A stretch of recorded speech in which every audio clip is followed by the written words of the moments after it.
ఆంధ్రుల జీవనాడి పోలవరం. అటువంటి పోలవరానికి ఎంతో ఆశలు పెట్టుకొని ఆంధ్రప్రదేశ్ ప్రజలందరూ కూడా పోలవరాన్ని ఎంతో ఇదిగా చూస్తూ ఉంటారు.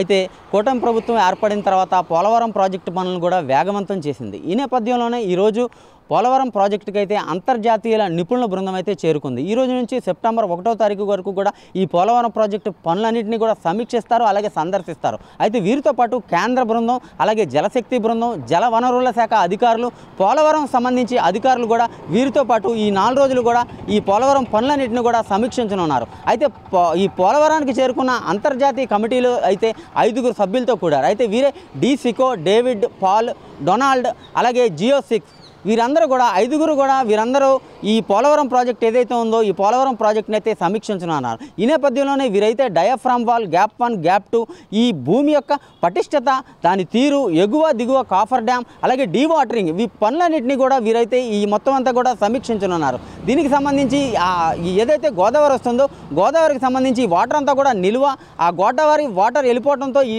ఏదైతే డయాఫ్రామ్ వాల్ ఉందో డయాఫ్రామ్ వాల్ కన్స్ట్రక్షన్ చేసింది రీసెంట్గా, అదంతా కూడా దిగిపోయిన పరిస్థితి అయితే ఉంది.